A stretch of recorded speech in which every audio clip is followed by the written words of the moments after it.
say, word.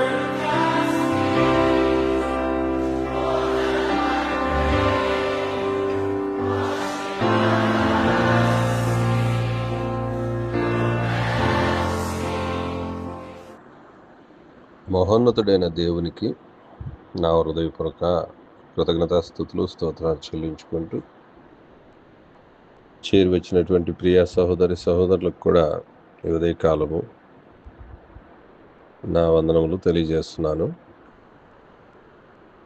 ఈరోజు మీతో నేను కొన్ని మాటలు పంచుకున్నటకు ఇష్టపడుతున్నాను. అదేమిటని చూసినట్లయితే, క్రీస్తు మన కొరకు ఏమై ఉన్నాడు. ఈ మాట కొంచెం ఆలోచింపదగినదిగా ఉంది. ఈ మాటను గురించి మనం ఎంతగా ఆలోచిస్తే అంతగా జ్ఞానాన్ని అభ్యసిస్తామనేటువంటి విషయం మనకు బోధపడుతుంది. చూడండి, ఎందుకు ఆలోచించాలి అంటే, ఎఫెసీయులకు రాసిన పత్రిక, అపోస్తలుడైన పౌలు గారు ఎఫెసీయులకు రాసిన పత్రికలో ఈ విధంగా మాట్లాడుతూ,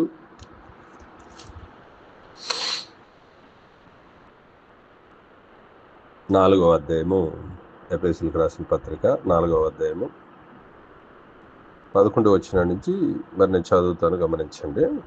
మనమందరము విశ్వాస విషయంలోను దేవుని కుమారుని గురించిన జ్ఞానం విషయంలోను ఏకత్వం పొంది సంపూర్ణ పురుషులకు వరకు, అనగా క్రీస్తునకు కలిగిన సంపూర్ణతకు సమానమైన సంపూర్ణత కలవారమగు వరకు ఆయన ఇలాగ నియమించను. ఇది సంఘమును గురించి మనమందరము అని చెప్పబడుతున్నటువంటి మాట. సంఘములో ఉన్నటువంటి ప్రతి అవయవము కూడా క్రీస్తువులే ఎదగాలి. సంఘము క్రీస్తు స్వరూపాన్ని ధరించాలి, ఆయన శిరస్సుగా కలిగి. ఏమి సాధించాలి అంటే, సంఘము మనమందరూ విశ్వాస విషయంలోనూ దేవుని కుమారుని గురించిన జ్ఞానం విషయంలోనూ ఏకత్వం సాధించాలంట. దేనిలో ఏకత్వం సాధించాలండి? విశ్వాస విషయంలో ఏకత్వము. చూడండి, చాలామంది మీ విశ్వాసం వేరు, మా విశ్వాసం వేరు. ఎక్కడి నుంచి వచ్చింది మీ విశ్వాసము, మా విశ్వాసము?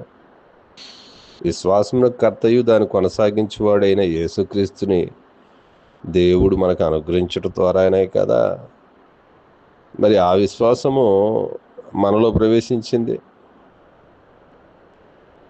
మరి ఈ సంగతిని క్షుణ్ణంగా గమనించక, మీ విశ్వాసం మీది, మా విశ్వాసం మాది. మన విశ్వాసాలు పనికిరావండి. మన తలంపులు అస్సలు పనికిరావు. మన త్రోవలు అస్సలే దేవునికి పనికిరావు. అందుకే యెషయా గ్రంథము 55వ అధ్యాయము 8వ వచనంలో చూసినట్లయితే, అక్కడ నా తలంపులు మీ తలంపులు వంటివి కావు, మీ త్రోవలు నా త్రోవలు వంటివి కావు. ఒకవేళ మీ తలంపులు నా తలంపులతో పోల్చుకోవాలంటే అవి ఆకాశంలోకి భూమికి ఎంత గ్యాప్ ఉందో, మధ్యలో డిస్టెన్స్ ఉందో, దానికంటే ఉన్నతంగా ఉందంట ఆయన యొక్క ఆలోచన కానీ, ఆయన యొక్క మార్గం కానీ. మరి తుచ్చమైనటువంటి మనుషులము, మట్టి మనుషులము, రక్త మాంసములు లేనిదే ప్రాణము విడిచేటువంటి వారము, నాసికారంధ్రంలో జీవవాయువు లేని ఒక్క క్షణము కూడా బ్రతకలేనటువంటి మనుషులమైన మనము దేవుని కుమారుని గురించిన జ్ఞానం విషయంలో ఘనులు అయిపోయామా? ఆయన గురించినటువంటి జ్ఞాన విషయంలో మహామహులం అయిపోయామా? చూడండి, మనమంతా ఏమి కావాలని అనుకుంటున్నాడంటే, దేవుడు విశ్వాస విషయంలో ఏకత్వం సాధించాలి, దేవుని కుమారుని గురించిన జ్ఞానం విషయంలో ఏకత్వం సాధించాలి. చూడండి, మనకి అంతా తెలిసిపోయినట్లు, దేవుని యొక్క జ్ఞానము, పరిపూర్ణ జ్ఞానం మనకి బోధపడిపోయినట్లు, లోకంలో ఉన్న జ్ఞానమంతా మనకు దేవుడు బయలుపరిచినట్లు, మొత్తం ఈ ప్రపంచంలో మనమే జ్ఞానులమైనట్టు మాట్లాడుతుంటాం.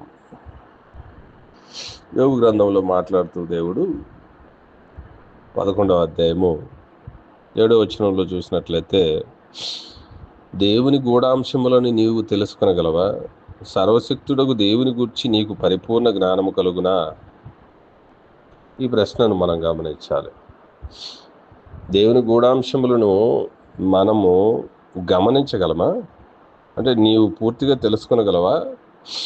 ఆయన గురించిన పరిపూర్ణ జ్ఞానము నీకు కలుగురా? కలగదు. మరి ఎలా కలుగుతుందంటే, యేసుక్రీస్తుని గురించిన, దేవుని కుమారుని గురించిన జ్ఞానం నీకు ముందు తెలియాలి. అక్కడ ఆయనే జ్ఞానానికి పరిపూర్ణమై ఉన్నాడు. ఆయన ఏందే సర్వము, ఆయన బుద్ధి జ్ఞాన సర్వ సంపదలు ఆయన ఏందే గుప్తం చేయబడి ఉన్నాయి. కొలస్సీ పత్రిక 2వ అధ్యాయంలో ఆ మాట రాయబడి ఉంది. బుద్ధి జ్ఞాన సర్వ సంపదలు దేవుడు, చూడండి, కొలస్సీలకు రాసిన పత్రికలో ఈ మాటను చదివి మీకు నేను వినిపిస్తాను. 3వ వచనంలో చూస్తే, కొలస్సీలకు రాసిన పత్రిక 2వ అధ్యాయం 3వ వచనం, బుద్ధి జ్ఞాన సర్వ సంపదలు ఆయన యందే గుప్తములై ఉన్నవే. అంత మాత్రమే కాదు, దేవుడు ఇంకా నిన్ను ఏమి కావాలని కోరుకుంటున్నాడంటే, దేవుని కుమారుని గురించిన జ్ఞానం విషయంలో మనం ఏకత్వం సాధించాలంటే ఇవన్నీ తెలుసుకోవాలి. చూడండి, ఇంకా ఫిలిప్పీలకు రాసిన పత్రిక, ఫిలిప్పీ సంఘమునకు అపోస్తలుడైన పౌలు గారు రాస్తూ ఈ విధంగా రాస్తున్నాడు. 4వ అధ్యాయము 19వ వచనంలో చూసినట్లయితే, కాగా దేవుడు తన ఐశ్వర్యము చొప్పున క్రీస్తు యేసునందు మహిమలో మీ ప్రతి అవసరములను తీర్చును. అంటే మన ప్రతి అవసరములు కూడా తీర్చబడేటువంటి సాధనము కూడా క్రీస్తే. అంతేకాదండి, ఇంకా ఎఫెసీయులకు రాసిన పత్రికలో కూడా ఆయన మాట్లాడుతూ, ఎఫెసీయులకు రాసిన పత్రికలో ఈ విధంగా చెప్పబడి ఉంది. చూద్దామండి. 4వ అధ్యాయము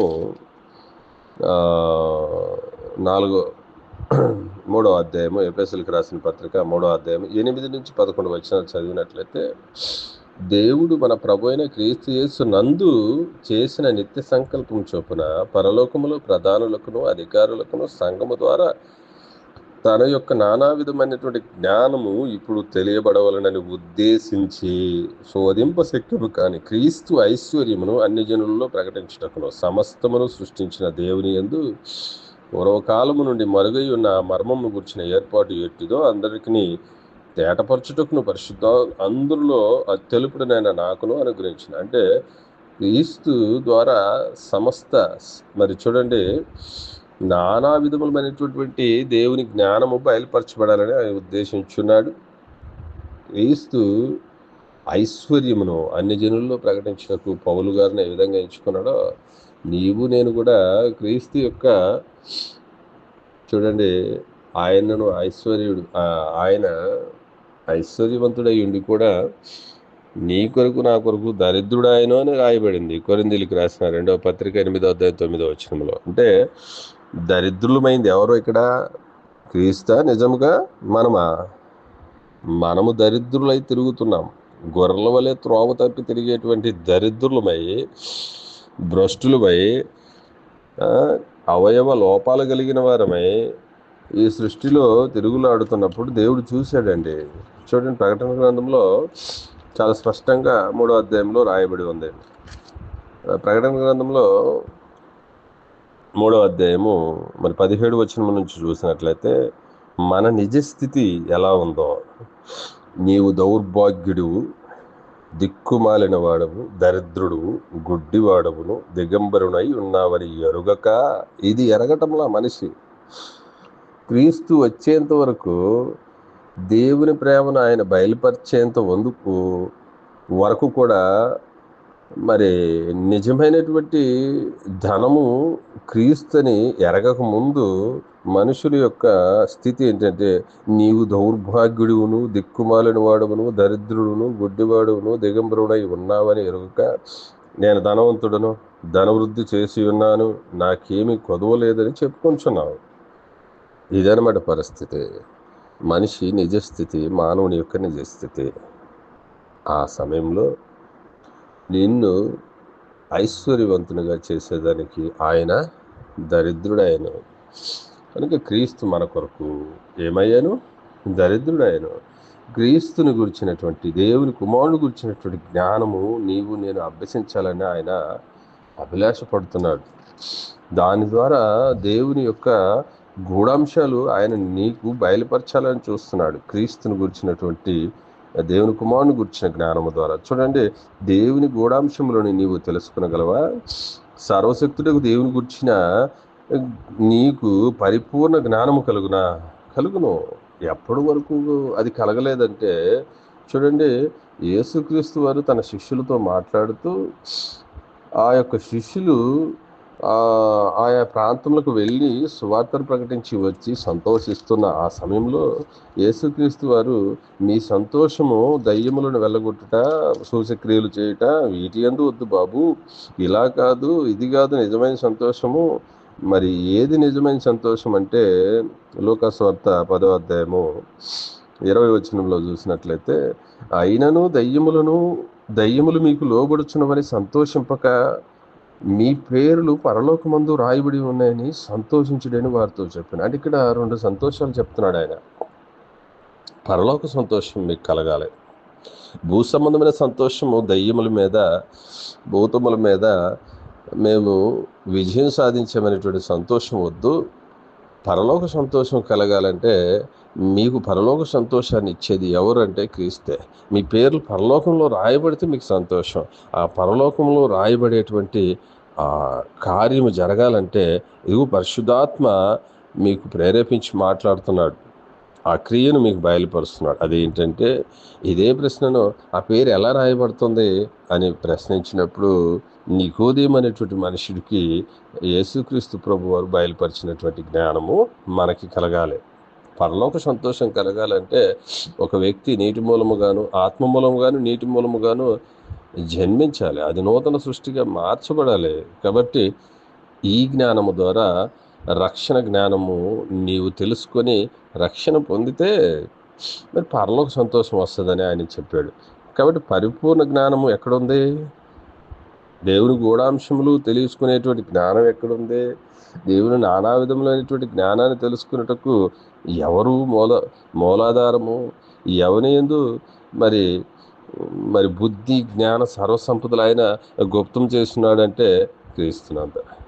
అందుకే మరి పౌలు గారు చాలా చక్కగా తన పత్రికల్లో రాస్తూ, ఇదిగోండి మనమందరం కూడా దేవుని విశ్వాస విషయంలోనూ, దేవుని గురించిన జ్ఞానం విషయంలోనే ఏకత్వం సాధించాలని చెప్తున్నాడు. ఇంకొక చోట మాట్లాడుతూ, యోబు గారి ద్వారా మాట్లాడుతూ ఆ మాటను చూసినట్లయితే, చూడండి, నీకు బైబిల్ గ్రంథంలో దేవుని గురించిన జ్ఞానము ఎంతగా బయలుపరచబడిందని చూసినట్లయితే, యోబు గ్రంథం 26వ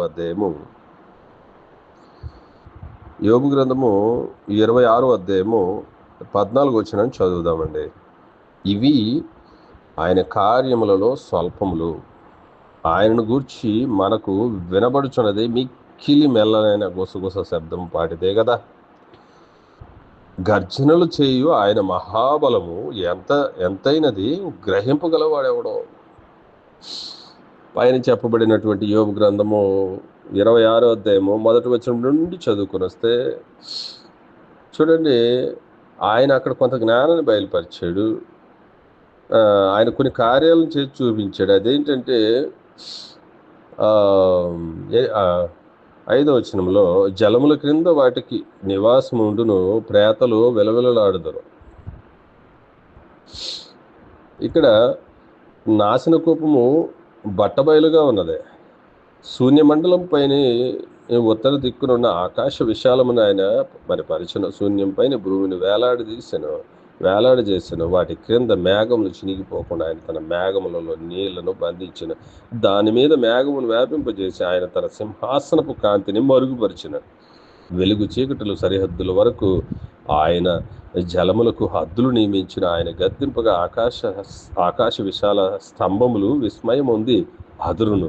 తన బలము వలన ఆయన సముద్రమును రేపును, తన వివేకం వలన రాహువును పగలగొట్టును. ఆయన ఊపిరి విడువగా ఆకాశ విశాలమునకు అందము వచ్చును.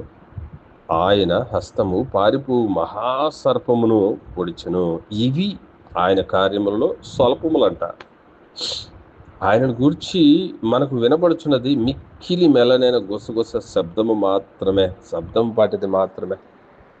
కాబట్టి ప్రియులారా, పాత నిబంధన గ్రంథంలో దేవుని యొక్క శక్తిని చూడాలంటే ఆయన కార్యాలను చూడాలి. ఆయన ఆశ్చర్య కార్యాలు, అద్భుత కార్యాలు, మహత్కార్యాలు, సూచక్రియలు, ఇశ్రాయేలు ప్రజలను అరణ్య మార్గంలో ఐగుప్తు నుంచి నడిపించుకుని వస్తున్నప్పుడు చేసినటువంటి కార్యాలు, ఆ యొక్క ఐగుప్తు దేశంలో ఆ యొక్క ఐగుప్తు దేవతలకు ఆయన తీర్పు తీర్చినప్పుడు ఆయన ఉపయోగించినటువంటి బలము తన ప్రజలను విడిపించుటకు, ఇవన్నీ ఆయన కార్యములలో చాలా స్వల్పములైనవి. ఘనమైన కార్యం ఏంటి తెలుసా? యేసుక్రీస్తును ఈ భూమి మీదకి పంపించటం. ఆ ఘనమైన కార్యాన్ని చూడాలని ఒక భక్తుడు వేచి చూస్తున్నాడంట. 126వ కీర్తనలో చూసినట్లయితే ఆ కార్యాన్ని గురించి ఆయన ఎంతో ఆనందంగా వేచి చూస్తున్నాడని ఆ యొక్క విషయాన్ని మనం గమనించగలము. 126వ కీర్తన 2వ వచనం చూస్తే, మనము కలగనిన వారి వలె ఉంటుని, మన నోటి నిండా నవ్వుండెను, మన నాలుక ఆనందముతో నిండి ఉండెను. అప్పుడు యెహోవా వీరి కొరకు గొప్ప కార్యములు చేశానని అన్ని జనులు చెప్పుకునేది. ఎవరు చెప్పుకుంటారు? యెహోవా వీరి కొరకు గొప్ప కార్యం చేశారని అన్ని జనులు. ఏంటయ్యా గొప్ప కార్యం అంటే, అన్ని జనులు చెప్పినటువంటి గొప్ప విషయం ఏంటంటే, ఇదిగో వీరు క్రైస్తవులుగా పిలువబడ్డారు అన్ని జనుల చేత. గొప్ప కార్యం కదా. నిన్ను నన్ను క్రైస్తవుడని పేరును ధరింపజేసినటువంటి దేవుని గొప్ప కార్యం ఎక్కడుందండి? క్రీస్తులో ఉంది.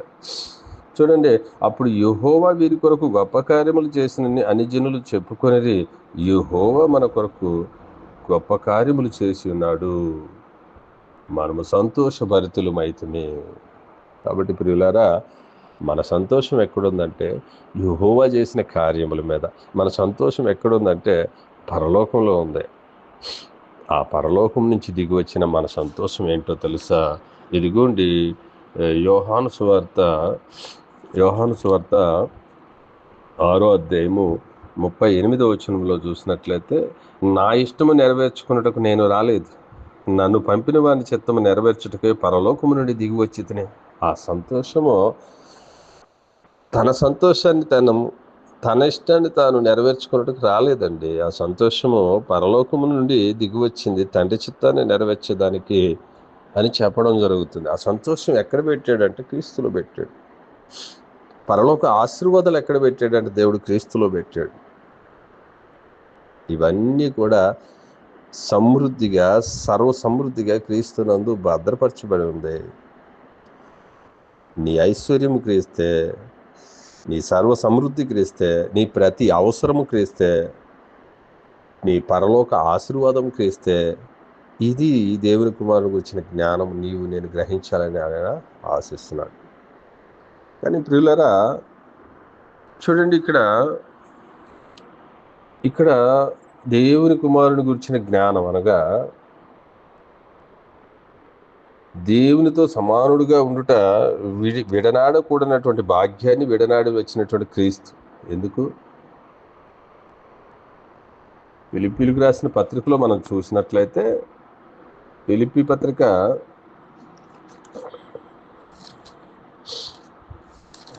2వ అధ్యాయము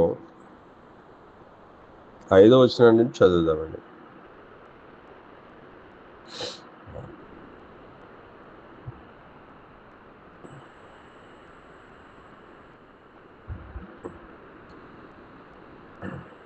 చూడండి, క్రీస్తు యేసును కలిగిన ఈ మనస్సును మీరును కలిగి ఉండుడి. ఎటువంటి మనస్సో తెలుసా? ఆయన దేవుని స్వరూపము కలిగిన వాడయ్యుండి దేవునితో సమానముగా ఉండుట విడిచిపెట్టకూడని భాగ్యమని ఎంచుకొనలేదు. ఎవరన్నా ఎంచుకుంటారండి? మనకు ఒక పోస్ట్ ఇచ్చారు, కలెక్టర్ పోస్టు. ఆ కలెక్టర్ పోస్ట్ నుంచి నువ్వు వెళ్ళి సఫాయి వాళ్ళ పని చేయమని ఎవరైనా చెప్తే ఆ కలెక్టర్ త్యాగం చేస్తాడా? నువ్వు కలెక్టర్ అయ్యా, నీ కలెక్టర్ పోస్టు ఒక సఫాయి వాళ్ళ పోస్టుతో నిన్ను మరి పంపిస్తున్నాను, ఈ రోజుకి ఆ పని చెయ్యి అంటే ఎవరైనా పోతారా? విడనాడతారా? అది భాగ్యముగా భావిస్తారా కలెక్టర్ పోస్ట్ని? లేకపోతే సఫాయి వాళ్ళ పోస్ట్ని భాగ్యంగా భావిస్తారా? మనమైతే కలెక్టర్ పోస్టే భాగ్యంగా భావిస్తాం, సఫాయి వాళ్ళ పోస్ట్ భాగ్యంగా భావించాం. కానీ క్రీస్తు అలా దిగి వచ్చేదానికి భాగ్యం అనుకున్నాడు, దాన్ని భాగ్యం అనుకోలేదు. విడనాడటం అనేది భాగ్యం. చూడండి, దేవునితో సమానముగా ఆయన స్వరూపం, దేవుని స్వరూపం గలవాడే ఉండి దేవునితో సమానముగా ఉండుట ఉన్నాడా? ఉన్నాడు. కాబట్టి ఉండుట విడిచిపెట్టకూడని భాగ్యమని ఎంచుకొనలేదు, కానీ ఆయన త్యాగం చేశాడు, ఆయన తగ్గించుకున్నాడు అంతే. తండ్రి మరి తగ్గించుకుని వెళ్ళమన్నాడు, విధేయత చూపించాడు. ఎక్కడ విధేయత చూపించాడని తెలుస్తుందని చూస్తే, దేవునితో సమానంగా ఉండుట అనే భాగ్యాన్ని విడిచి ఎవరితో సమానంగా చేసుకోలేదు, మనిషితో కూడా సమానం చేసుకోలేదండి. నీతో నాతో కూడా ఆయన సమానుడుగా చేసుకొనబడలేదు. ఎందుకంటే చూసినట్లయితే మనుషుని పోలికగా పుట్టి దాసుని స్వరూపం ధరించాడండి. దేవుని స్వరూపంలో నుంచి మనుషుల్లో ధనవంతులు ఉన్నారు, భాగ్యవంతులు ఉన్నారు, ఐశ్వర్యవంతులు ఉన్నారు, విద్య జ్ఞానము కలిగినటువంటి వారు ఉన్నారు. వారిలాగా ఆయన పుట్ల దాసుని స్వరూపం.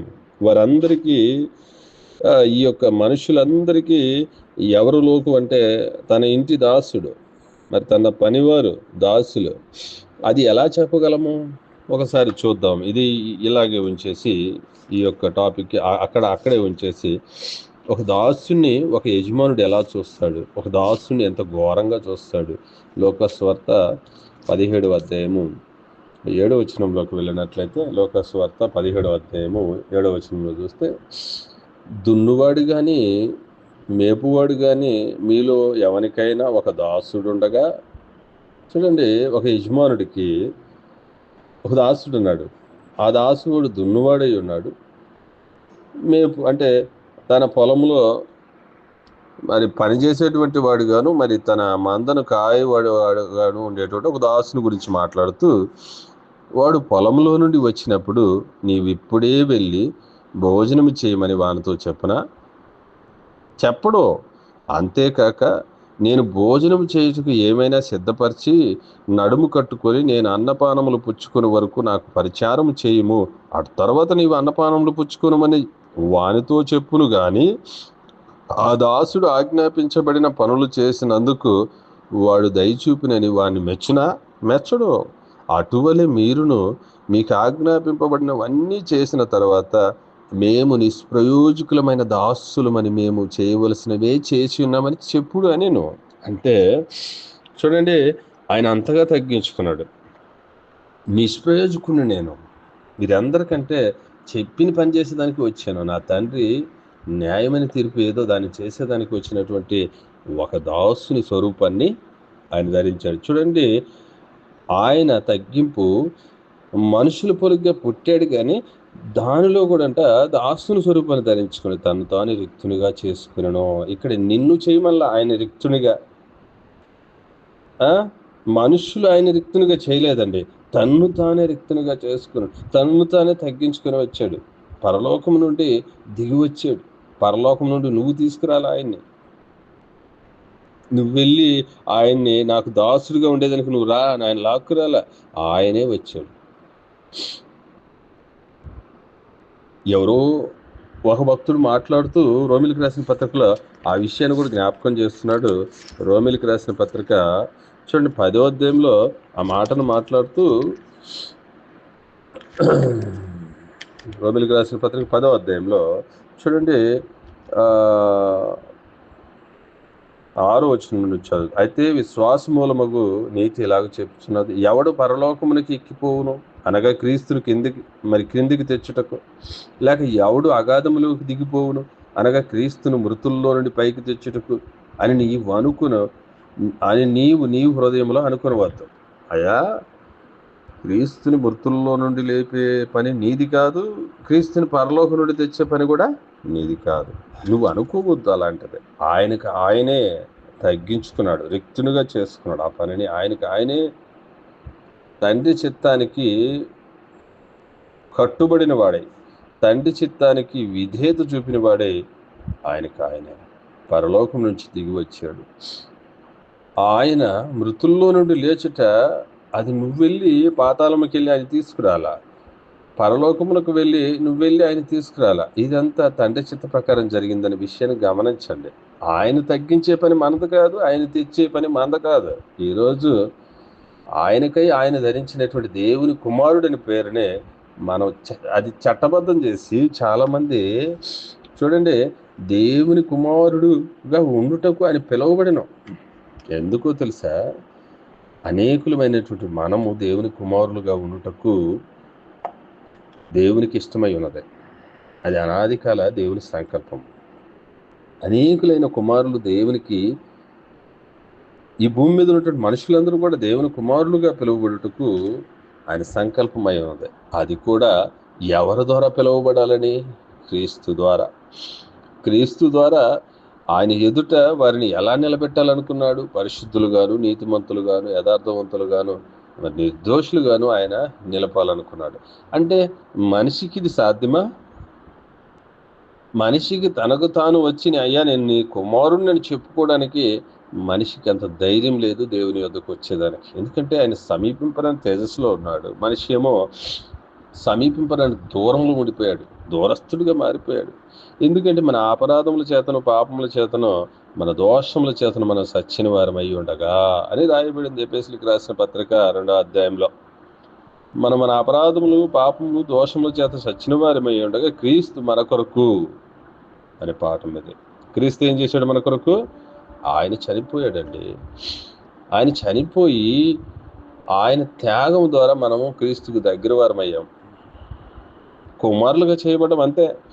ఆ కుమారుని అంటే కుమారుడుగా ఉండుటకు మాదిరి, నీవు నేను కుమారుడుగా ఉండుటకు మాదిరిగా క్రీస్తు కుమారుడయ్యాడయ్యా. అది విషయం. దేవుని కుమారుడు ఎలా ఉండాలంటే ఎవరికి తెలియదు దేవుని కుమారుడు ఎలాగ ఉండాలో. ఆ కుమారుడు ఇలాగ ఉండాలని దేవునితో సమానముగా ఉండేటువంటి దేవుని స్వరూపము కలిగినటువంటి క్రీస్తు ఆయన ఏం చేయబడ్డాడంటే తగ్గించుకొని వచ్చాడు, కుమారుడిగా చేయబడ్డాడు. అదిగో ఆయన నీకు దేవుని కుమారుడిగా ఉండటకు మాదిరి అయి ఉన్నాడు. అంతేకాని నీ చేత దేవుని కుమారుడు అనిపించుకోవడానికి కాదు, నీవు నేను దేవుని కుమారుడుగా ఉండుటకు మాదిరిగా ఉండేదానికి, ఇదిగో నాలాగా ఉంటే దేవుని కుమారుడుగా ఉంటావు అని చూపించేదానికి ఆయన కుమారుడు అనేటువంటి ఆ పేరును ధరించవలసి వచ్చింది. ప్రియులారా గమనించండి, భ్రమలో పడిపోయి మనము ఆ కుమారుడు అనేటువంటి ఆ పేరు నీ కొరకు నా కొరకు మనకు మాదిరి చూపించేదానికి ధరించాడన్న సంగతి మర్చిపోయి కొందరు వ్యక్తులు అంటున్నారు యేసుక్రీస్తు దేవుని కుమారుడు మాత్రమే, ఆయన దేవుడు అన్నారా నరకానికి పోతారు. ఎవరు నీకు ఆ మాట చెప్పింది? యేసుక్రీస్తు దేవత్వంలోంచి వచ్చినవాడు కదా. ఒక్క విషయాన్ని గమనించలేకపోయారు ప్రియులు, ఆ మాట మాట్లాడేటువంటి ప్రియులు. చూడండి, చాలా చక్కగా ఉంది యోహాను సువార్తలో. ఆ మాట గమనించటం లేదు. ఆ మాటను గమనించలేక చూడండి, పరిశుద్ధాత్మకు విరోధముగా మాట్లాడే ప్రతి మాటకు యుగమందనే కానీ రాబో యుగమంది కానీ పాప క్షమాపణ లేదు. గమనించండి పెద్దలు, ప్రియులు గమనించండి. ఇక్కడ చెప్పబడిన మాట చూస్తే యోహాను సువార్త 20వ అధ్యాయము 30వ వచనాన్ని గమనించినట్లయితే, మరియు అనేకమైన ఇతర సూచక్రియలను యేసు తన శిష్యుల ఎదుట చేసిన కానీ ఈ గ్రంథమంతా అవి రాయబడి ఉండలేదు. రాయబడినటువంటి కార్యములు ఎందుకు రాయబడి పర్పస్ చెప్తున్నాడు ఇక్కడ. యేసు దేవుని కుమారుడైన క్రీస్తు నమ్మునట్లు, చూడండి, యేసు దేవుని కుమారుడైన క్రీస్తు అని మీరు నమ్మునట్లును నమ్మి ఆయన నామమున జీవం పొందినట్లు ఇవి రాయబడి ఉన్నవే. ఏంటి జీవం పొందేది? ఏంటి చెప్పండి? జీవం పొందేది ఎక్కడ? పరలోకంలోనా, భూమి మీదనా? భూమి మీదే కదా. ఎందుకు జీవం పొందుతున్నావంటే చూడండి, యేసు దేవుని కుమారుడని క్రీస్తు అని మీరు నమ్మునట్లును నమ్మి ఆయన నామమున జీవం పొందినట్లును ఇవి రాయబడి ఉన్నవే. ఏంటి అంటే నమ్మి జీవం పొందడం అంటే అర్థం ఏంటంటే, చూడండి, ఎఫెసీయులకు రాసిన పత్రిక 4వ అధ్యాయము 17 వచనం నుండి చూస్తే, కాబట్టి అన్ని జనులు నడుచుకున్నట్లు మీరిక మీదట నడుచుకునవలదని ప్రభువునందు సాక్ష్యం ఇచ్చున్నాను. వారైతే అంధకారమైన మనసు గలవారై తమ హృదయ కాఠిన్యము వలన తనలోనున్న అజ్ఞానము చేత దేవుని వలన కలుగు జీవం నుండి ఏర్పరచబడిన వారే. ఎప్పుడు ఏర్పరచబడ్డారు దేవుని నుండి కలుగు జీవం నుంచి వీరంటే, మనసులో ఏముందంట, వారిలో అజ్ఞానము బయలుదేరింది, వారి హృదయం కఠినం అయిపోయింది, వారి మనస్సు అంధకారమైంది. ఎప్పుడంటే ఇది మనము పాప స్థితిలో ఉన్నప్పుడు దేవుని నుండి కలిగేటువంటి జీవంలోంచి వేరయ్యామండి. గమనించండి బాగా, దేవుని నుండి కలిగేటువంటి జీవం నుండి వేరయ్యాం.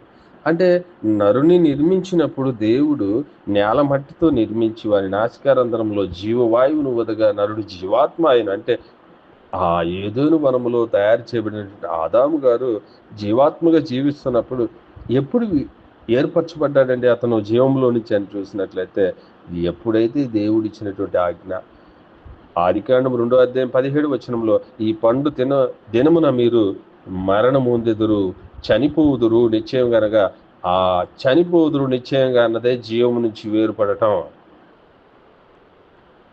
జీవము నుంచి వేరుపరచబడ్డారంటే పాపము చేయగానే మనిషి జీవము నుంచి వేరుపరచబడి నిర్జీవాత్మగా మారిపోయాడండి. ఆ నిర్జీవాత్మ నుండి జీవాత్మగా మార్చబడేటువంటి క్రియలో మనము దేవుని కుమారుడుగా క్రీస్తుని ఒప్పుకొన్నట్లయితే, అంటే బాప్తిసం కార్యక్రమంలో రక్షణ విషయంలో ఆయన క్రీస్తుగా దేవుని కుమారుడుగా ఒప్పుకున్నట్లయితే, వేరుపరచబడ్డ నీ జీవము, దేవుని నుంచి దూరమైనటువంటి నీ జీవము మరలా రీకనెక్ట్ అవుతుంది. ఆ విషయం గమనించండి. రక్షణ విషయంలో మనను దేవుని కుమారుడుగా ఒప్పుకోవాలండి. అప్పుడే మనము నమ్మి ఆయన నామమున జీవం పొందుతాం బాప్తిస్మంలో. ఇది బేసిక్ నాలెడ్జ్ అండి. ఇది మనం తిరిగి జీవాత్మ కాస్త నిర్జీవాత్మగా మారి భూమి మీద సంచరిస్తున్నప్పుడు, అలాంటి నిర్జీవాత్మలు ఎప్పుడైతే దేవుని కుమారుని గురించిన జ్ఞానమును తెలుసుకొని ఆ రక్షణలోకి వస్తాయో, ఈయన నిజమైనటువంటి దేవుని కుమారుడిని ఒప్పుకొని పాపములను విడిచిపెడతారో, ఆయన రక్తంలో మనకు పాప క్షమాపణ ఉంది, ఈయన నా రక్షకుడు అని ఒప్పుకోలు ఎప్పుడైతే చేస్తావో జీవం పొందుతావు. అది అక్కడ విషయం. రక్షణ విషయంలో క్రీస్తును, దేవుని కుమారుడైన క్రీస్తును ఒప్పుకోవాలి, తప్పదు. కానీ ఇక నుంచి రక్షణ తర్వాత ఆయన నీ ప్రభు అండి, ఆయన్ని ఆ ఒప్పుకోలు కూడా చేయాలా. చాలామంది బాప్తిస్తాల్లో చూడండి, దేవుని కుమారుడైన క్రీస్తుని నీవు ఒప్పుకొనుచున్నావా అని విడిచిపెట్టేస్తున్నారు. దేవుని కుమారుడైన క్రీస్తు అని ఒప్పుకొనుచున్నావా అని ఆ మాటతో చెప్పి నీళ్ళలో ముంచేస్తున్నారండి. ఎంత ఘోరమైన పాపం అది చూడండి. అంతవరకే ఒప్పుకోలు చేసి వాళ్ళని ముంచేసి లేపేస్తున్నారు. కానీ చూడండి, ఇక్కడ రోమిలికి రాసిన పత్రిక 10వ అధ్యాయము 9వ వచనం చూసినట్లయితే, యేసు ప్రభు అని నీ నోటితో ఒప్పుకొని దేవుడు మృతుల్లో నుండి ఆయన లేపినని నీవు హృదయమందు విశ్వసించిన ఎడల నీవు రక్షించబడదు. రక్షణ ఎప్పుడు వస్తుందండి? చూడండి, యేసు దేవుని కుమారుడైన క్రీస్తు అని ఒప్పుకుంటే నీవు జీవం పొందుతావు. అంటే నీకు రక్షణ రాలే ఇంకా. ఆ ఒప్పుకోలలో ఏమవుతుందంటే నీ పాపాలు కడగబడుతున్నాయి. యేసు దేవుని కుమారుడైన క్రీస్తు అనగా నీ పాపములు కడగబడుతున్నాయి. కానీ నీకు పరిపూర్ణ రక్షణ ఎప్పుడు వస్తుందని చూస్తే, యేసు ప్రభు అని నీ నోటితో ఒప్పుకొని దేవుడు మృతుల్లో నుండి ఆయన లేపినని నీ హృదయమందు విశ్వసించిన ఎడల నీవు రక్షణ పొందుతావు. బాప్తిస్మం ఒప్పుకోల్లో కేవలం యేసు దేవుని కుమారుడైన క్రీస్తు అని ఒప్పించి ముంచి లేపితే, మరి ఆయన ప్రభు అని ఎప్పుడు ఒప్పిస్తావు? ఆయన ప్రభు అని నీ హృదయ పరిపాలకుడని ఒప్పించినప్పుడు వారికి రక్షణ ఎలా వస్తుందండి? పాపం అయితే కడుగుతున్నావు, ఓకే. ఆ పాపం ఎలా కడగబడాలి? ఒప్పుకోలు సరిగా చేయించాలి. బాప్తిస్మలో ఒప్పుకోలు ఉంది. యేసు దేవుని కుమారుడైన క్రీస్తుని ఒప్పుకోవడం ద్వారా జీవం పొందుతున్నాడు. కానీ రక్షణ అనేది ఆ కడగబడాలి. పాపం కడగబడి లేపబడేటప్పుడు ఆయన ప్రభువుని ఒప్పుకుంటే, ఆయనను క్రీస్తుని దేవుడు మృతుల్లో నుండి లేపాడని నువ్వు ఒప్పుకుంటే, ప్రభువుగా ఆయనను నీ హృదయంలో ప్రతిష్ఠించుకునేలాగా ఆయన ఒప్పుకోలు చేస్తే రక్షణ. అందుకే అక్కడ అంటున్నాడు చూడండి, యేసు ప్రభు అని నీ నోటితో ఒప్పుకొని దేవుడు మృతుల్లో నుండి ఆయన లేపినని నీవు హృదయమందు విశ్వసించిన ఎడల నీవు రక్షించబడదు. అనగా నీతి కలిగినట్లు మనుషుడు హృదయంలో విశ్వసించును, రక్షణ కలిగినట్లు నోటితో ఒప్పుకొనును. నోటితో ఒప్పించాలి. రక్షణ కలగాలంటే ఏం చేయాలి? యేసు ప్రభు అని ఒప్పించాలి.